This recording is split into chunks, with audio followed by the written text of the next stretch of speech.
Cool. All right. I think we are live. Good afternoon, everyone, or maybe for some, good morning, good evening. Welcome in today's webinar. And Marna, I'm very happy that you're joining us today. Before I'm going to ask you to introduce myself, maybe since I'm speaking already, a quick introduction to who I am. So my name is Charlotte. I am one of the founders of Equalture. We're an HR tech company based in Rotterdam, in the Netherlands. On a mission, what's behind me, to shape the world of unbiased hiring. So we really try to help our clients look more at people's talents instead of only what's written on your CV, to provide more equal opportunities and to also eventually make better matches. So skills-based organizations, skills-based hiring is very close to what we do. Marna, before I'm going to ask you to introduce yourself, a very practical note for everyone who's listening. We are going to have a 30 to 45-minute conversation, and we'd love for you, of course, to participate in the conversation as well. That means that we have a chat functionality and a questions functionality in the lower right corner of your screen. Please feel free to make use of it, introduce yourself. If you have any questions, you can put them in the chat. I will try to make sure to ask all of them to Marna throughout the webinar. Having said that, Marna, would you like to give a brief introduction of yourself? Cool. Thanks, Charlotte. Thank you for having me. I think, as mentioned, very exciting topic, very topical, I think, for us where we are.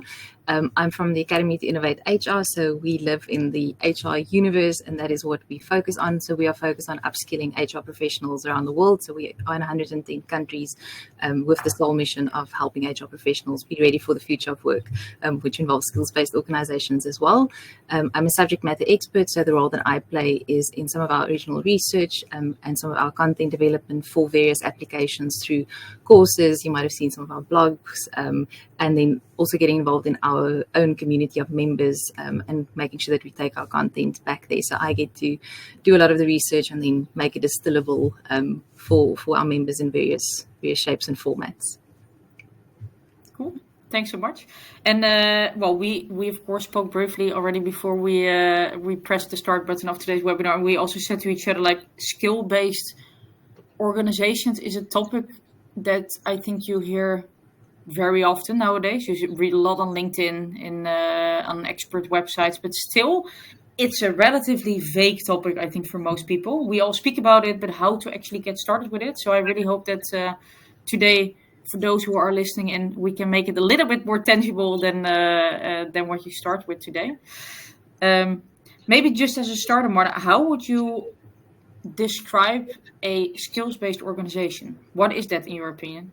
Yeah, I think there's a lot of different definitions of it, and depending on who you ask. But I think in very practical terms, how I at least make sense of it is that it is applying skills as the common language for translating what we need on the one side, so transforming work into what are those actual tasks and activities that is required to deliver or to deliver on strategic intent or the capabilities that we have.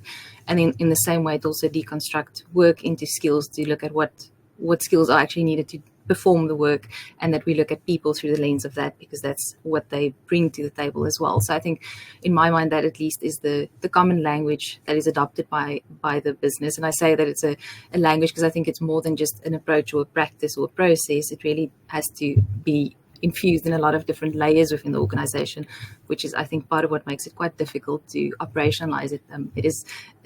It makes sense for a lot of people, but it is quite a complex undertaking to operationalize it in the business. Yeah, no, absolutely. Hey, and if you are referring to skills, because that's another term, of course, with loads of different definitions, what would you consider to be skills if we look at the concept of skill-based organizations? Yeah, I think for me, skills, it's one of those concepts that there's a lot of debate around what is the actual definition. And I think similar to a couple of years ago, we had the talent debate, or what is talent and what is it not. I think it's an impossible ask to have one definition of skills, but I think in your organization, you have to be clear around what that refers to, because how we define things is how we operationalize it. So I think for me, skills, in my view at least, forms part of the bucket of someone's overall competence and and it's developed. It's the application of knowledge and experience that people develop across their career through various settings and exposures as well. So that would be my definition. Also links to that it is developable, it can change over time, so people can have more or less of a particular skill depending on their exposure. And then, of course, a lot of what people associate with skills-based organizations is the relaxing of degrees and qualifications, where I think that is why that connotation is there, because there's an acknowledgement that certain skills develop not just through a formal qualification. There's various different ways, depending on the type of skill, that it can actually be developed over time. So yeah, so not necessarily a universal definition, but in making sense of it, I think that's a practical way to look at it. Yeah, no, absolutely. Hey, we said it, of course, to each other before we started today's webinar. It's a topic that I think if I look at my career a couple of years ago, it was a relatively unknown topic. Nowadays, it's I wouldn't say very known, but at least a lot of people speak about it. Why do you think it has gained so much popularity over the last couple of years, or at least why does this concept trigger people to speak about it more? Yeah, I mean, looking at where it came from, it was very much, I think it was born in kind of the consulting space, where a lot of consulting firms brought it up as a concept. So looking back at the history, that's kind of where it developed from. But I think there's relevance in why it developed there, because I think it addressed a very specific business problem. And that's kind of what I'll always go back to with skills-based organizations. So what is the business problem it's trying to solve? Because it's one type of solution that we could utilize. So I think that's potentially why it's gained popularity. It addresses a very massive problem for organizations, which is this access to skill and the skills crisis that is looming for organizations. And then with things changing so rapidly, I mean, AI, not to make the conversation about AI, but something like AI that disrupts the way that we work means that organizations have to be much quicker to access the skills that they now need to pivot the business. So I think those are probably the two main drivers, is the skills crisis, but then also just the pace of change that organizations are facing. And depending on where you are and what industry, that's to a more or less extent relevant to you, of course. Yeah. And as mentioned, we speak about it a lot. I fully agree with you. I think the talent shortage, how the labor market is changing, how work is changing also because of AI, demands us, I think, to look at talent differently and how we build organizations. Well, you speak, of course, to a lot of people also about this concept. Do you think that most companies actually want to make the shift or feel forced to do so? Because when I speak to a lot of organizations, I mean, most organizations, I think, would also love to still look at years of work experience and classify people based on what's familiar, right? What's familiar is always more comfortable for us. So do you think this is intrinsically what a lot of organizations want to move towards, or they just have to? Yeah.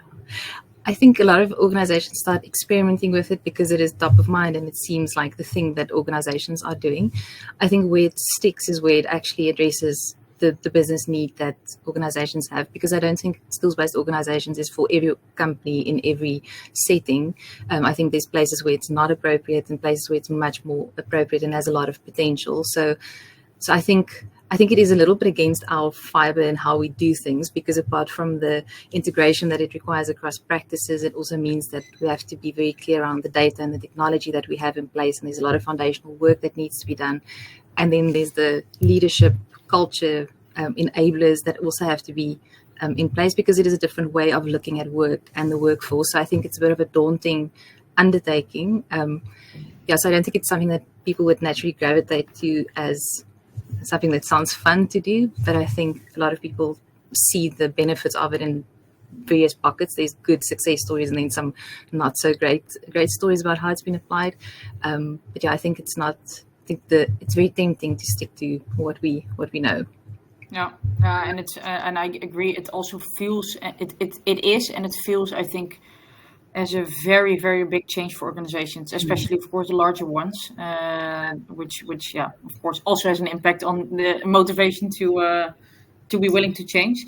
You mentioned skills-based organizations. It's also not for everyone. So in some contexts, it might work very well. In another context, might not work so well. Could you also give an example of a situation in which you think it's very suitable, and also a situation in which you believe it might not be that successful?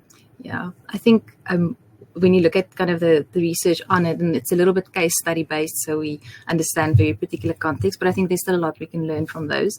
Organizations that it works really well in is for kind of more homogenous workforces, so people who do very similar jobs, or the skills aren't very diverse. So you have skills that are very transferable, they are convergent, so they kind of naturally sit next to each other, if I can call it that, and it's easy to develop skills. Also, when organizations are not very complex in terms of hierarchy, it's much easier to deploy skills when you don't have all of these other things in place that sit in the structure of the organization. Also, organizations who are quite successful are organizations who work kind of project-based, or they are in the habit of deconstructing work into activities.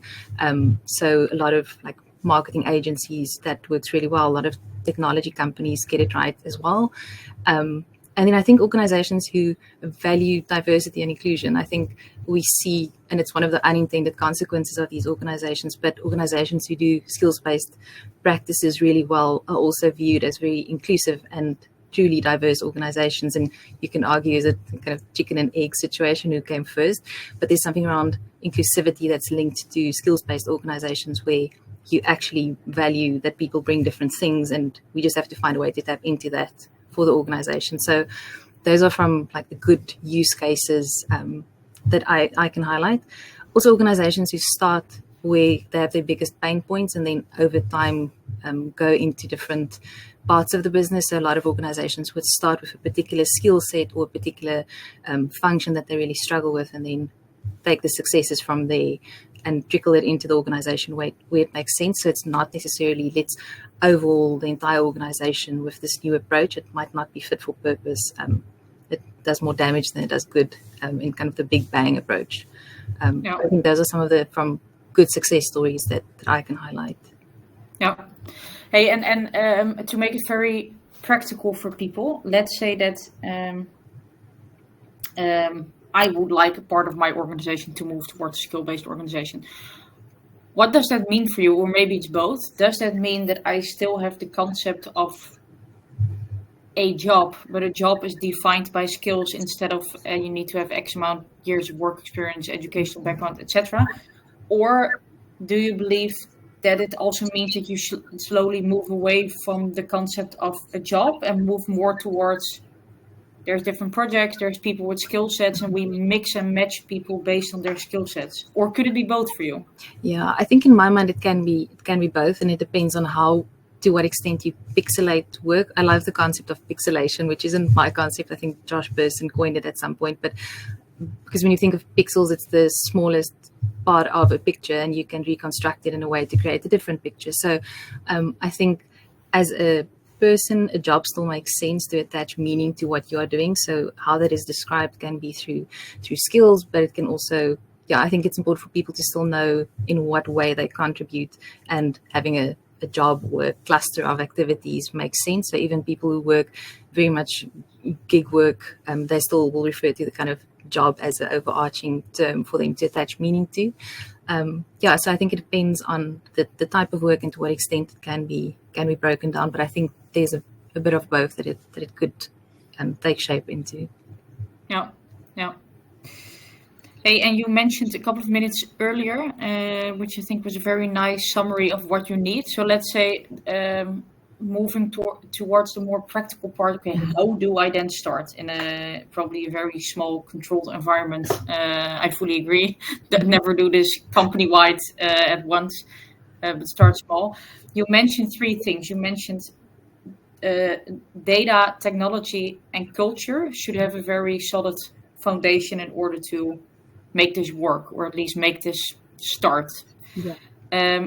Could you break down these three components? So if you would like to start experimenting with skill-based hiring, what would you need in terms of data, technology, and culture? Yeah. So I think I'm going to start with the culture one, because I think that's potentially a more holistic concept. But I think in terms of culture, there is this belief around how people contribute, and that that people can contribute in different ways, and their experience and their knowledge and their qualifications contribute to kind of an overall skill set. It doesn't mean that we kind of say the organization is there, people must bring their skills and we will find a spot for them. It remains like a business imperative and a business approach. So I think that's the one part to get right, which is of course driven by leadership. A lot of decisions are made by leaders, so they have to buy into the concept, otherwise we see that it doesn't work.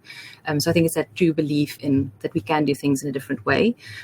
Data becomes really important when we keep track of skills. So when you are breaking down jobs into activities, and you are linking skills to that, you need data to be able to do that. Also, doing it on a spreadsheet is not the most, the best approach to it, or the most sustainable way to do it. So technology becomes a good enabler of bringing your data to life. We see AI help a lot with kind of initial matchings or personalization, or helping scrape some of the skills based on big data sets that we have access to. So data becomes the thing that helps us see the skills that we need, see the skills that we have, and technology becomes the way that we interact with it. So in HR practices, you do need technology to help you access those skills, whether that is through your recruitment platform or your internal mobility platform, or just workforce planning. It's a very internally focused technology platform. And then I think the neglected part of technology is also how the individual whose skills we are accessing interacts with that, because one of the key things that I'm not sure if I mentioned is how you manage your career also has to evolve slightly if you're in a skills-based organization, because progression looks very different. How you develop and look back on your career looks very different. How work is described and how you can contribute is very different. So in that, I think skills-based organizations also shouldn't happen to people. So technology gives us a way to help them with how they should be interacting with the information that we need, and how we want them to actively participate in taking up opportunities or exploring things, etc. So I would describe it in kind of that way. I think those are three very big, important things to get right. Yeah. So what you basically mentioned is it starts obviously from a culture point of view, and that at least the organization is open to this concept. I fully agree with you. It requires quite a big shift in our mindset. We need the data to be able to basically quantify, okay, how to, if we move from jobs to skills, how do we quantify them, what we mean if we speak about skills, and data to basically provide us with the insights then into the data. A very black and white overview, very simplified overview. I think because I speak a lot to our own customers as well, of course, about how could we move more towards a talent-focused approach, a skills-based approach, rather than, hey, I'm looking for a marketeer and I would like someone with 5 years of work experience in a similar organization doing a marketing role.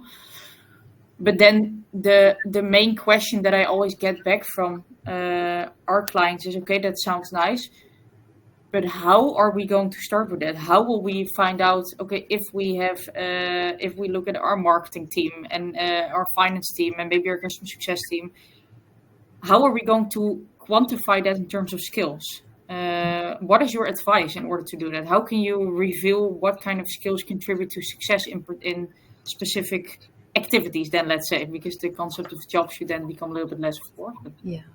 Yeah, I think a good starting point is to look at the activities that underpin jobs, because if we do work architecture well, hopefully every job has particular activities that contribute to overall strategic goals. So ideal world scenario doesn't always happen like that, but I think that's a good starting point.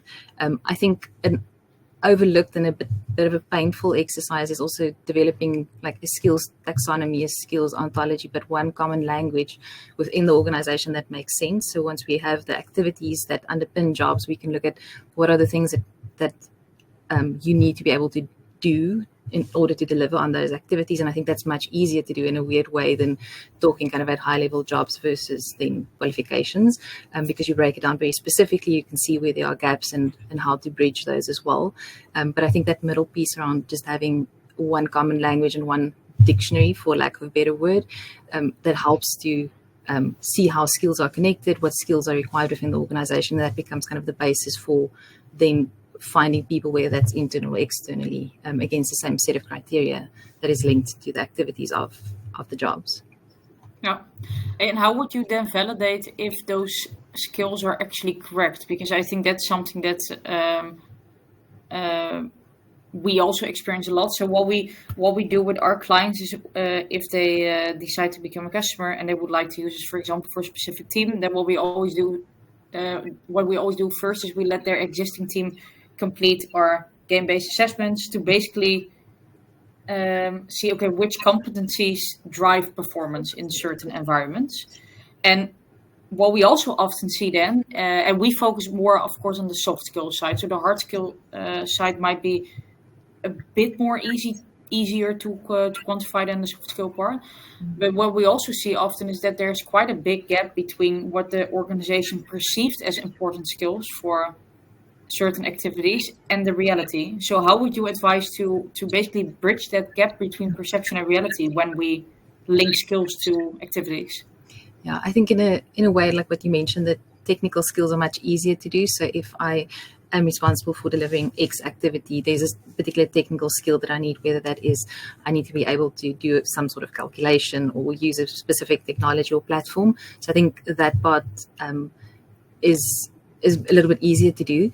I think the things that drive performance in the soft skill part is where that is validated. And I think it's the same approach to what we would have done in the past, where you look at high performers and what are those actual behaviors that they display that makes them better at it. And we do the same. So I think the same methodology can apply. I think in the initial setup, an objective view like an assessment is a really good way to validate, because I think it takes out the perception of managers. So often when we do job profiling, we rely on a lot of manager insights, and those aren't always accurate. And the same is true for when we think about skills.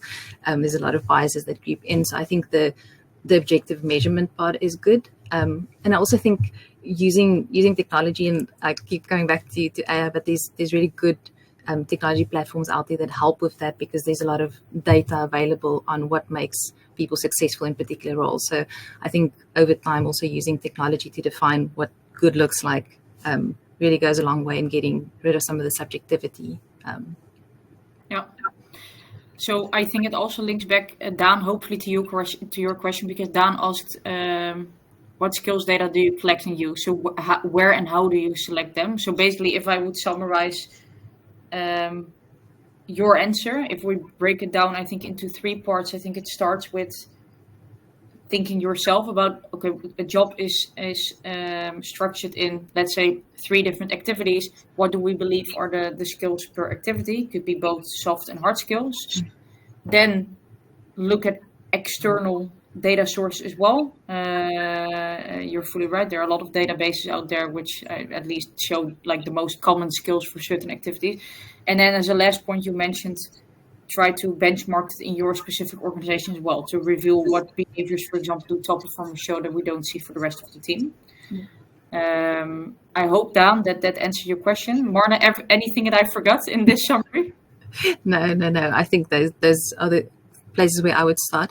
I think if you look at how to measure skills, so what someone brings, I think we've spoken about the assessment piece. So if I'm evaluating someone against the criteria, the assessment piece is really important.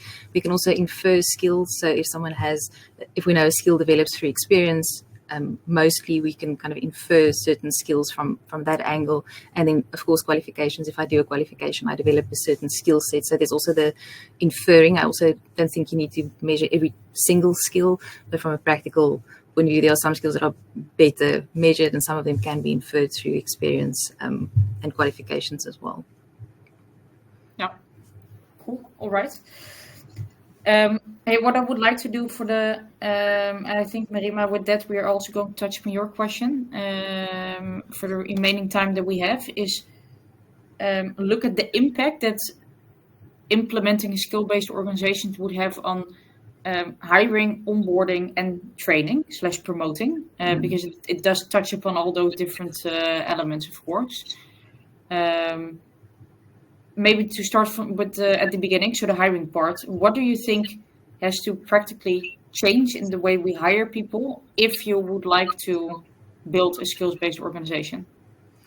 I think probably the most important part, and I smile because we do this really badly, is describing what good looks like, and what success would look like, and what work actually happens. So I think that is probably one of the most important starting points with a skills-based approach. I also think to understand how skills are developed, I think certain skills still require qualifications. In certain cases, they develop in different ways. So I think being very clear around how do we measure success, and how do we know what to ask for in the market, because a lot of people are asking for the same things. So how do we know that we're asking for the right skills in the market?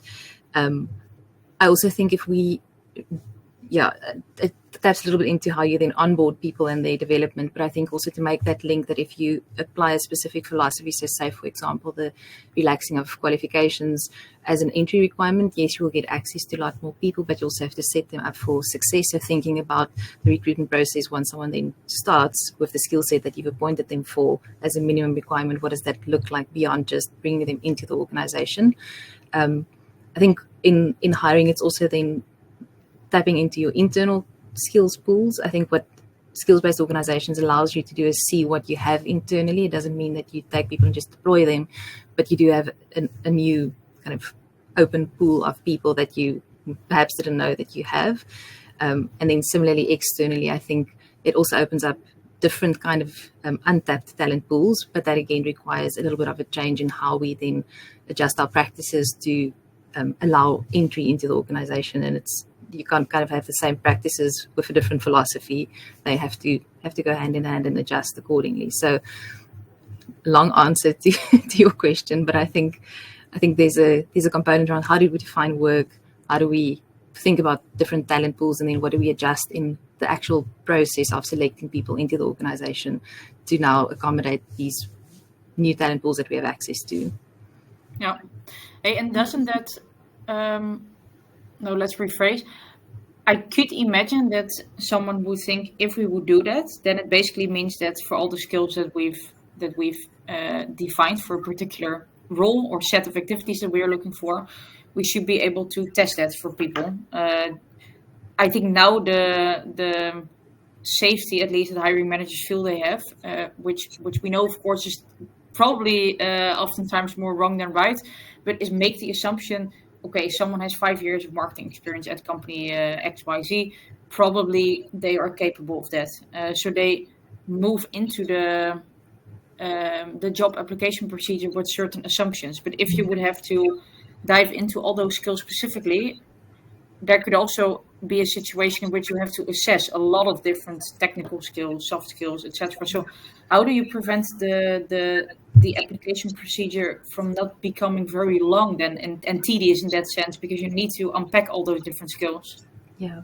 So I think inferring skills is perfectly acceptable. I think that's something that we've always kind of done in a way. So I think there's certain things that can be inferred, and the things that are non-negotiable, I think, will require a little bit more attention because that's also where if you bring in someone who doesn't have those skills, it presents a risk that you have the wrong appointment, and that of course has its own repercussions.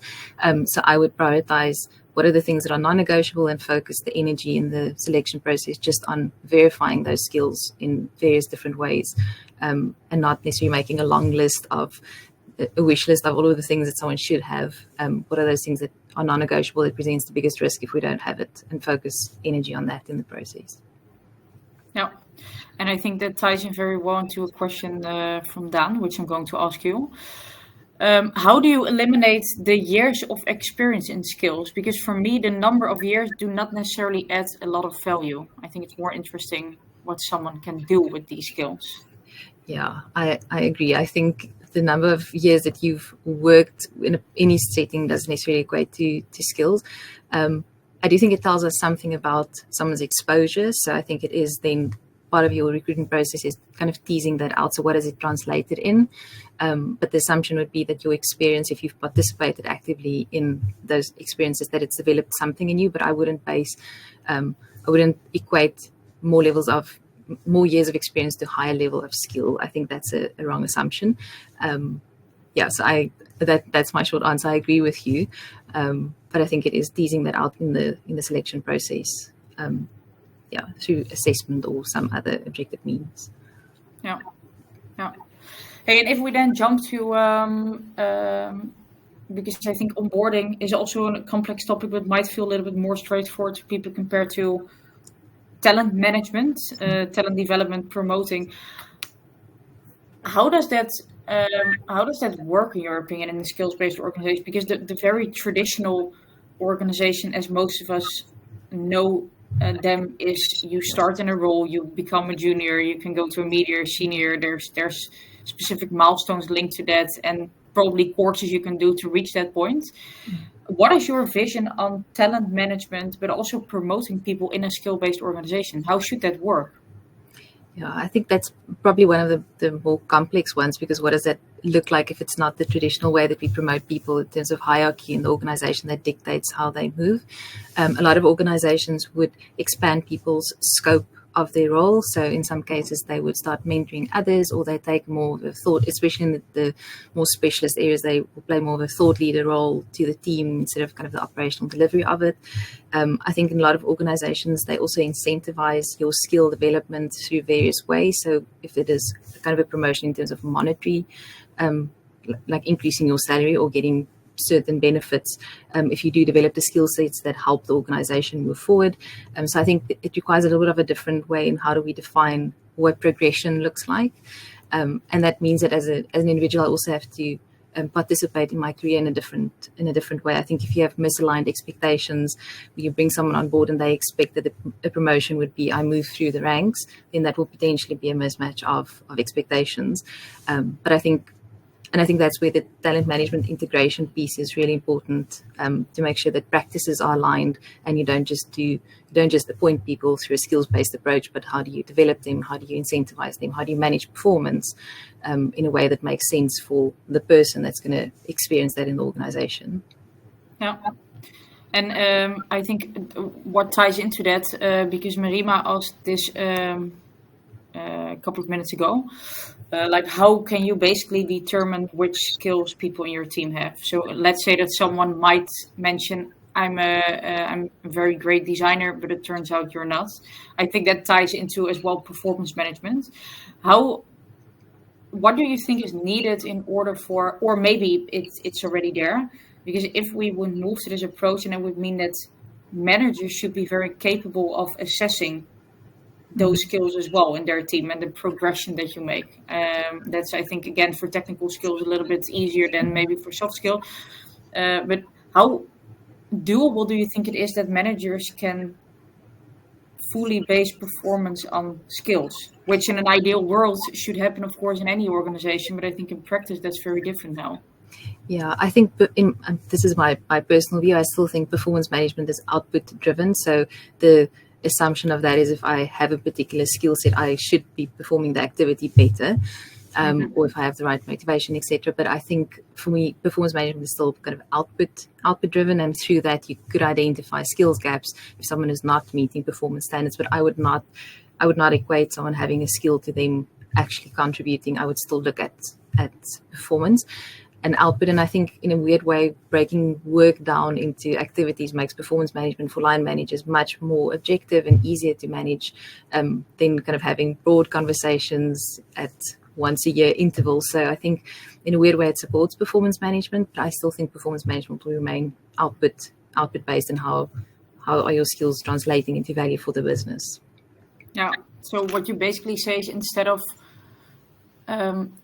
trying to judge skills, judge is a bit of a negative word, but try to evaluate the success of certain activities that people executed. And because of the fact that we already link those activities to skills, we can therefore maybe indirect, but identify which skills are probably more there and which need extra development. Yeah, and I think line manager endorsement of skills is an actual really useful thing as one data point. So a lot of the technology platforms that do this really well will have my self-assessment and my self-rating of my skills that will have a line manager endorsement, and then some inferred skills and some measured skills. So I think with all of those data points, you kind of have a good picture of someone's skill set and what you have in the organization collectively. Yeah. Okay. I have two more questions for you that I think both I didn't send over to you up front, so apologies for that. But they came up throughout the conversation. My first one would be we are talking about skills as a very broad concept, of course, more the technical, the hard skills, and the soft skills as well. We've also seen, I think, especially over the last 2 years with the rise of ChatGPT and stuff like that, that hard skills change very quickly over time. I'm personally a big believer in the importance of soft skills over hard skills, but I am also a little bit biased because of the business that I have, obviously. But what is your view on the weight that organizations should assign to both soft skills and hard skills if hard skills can change so quickly nowadays?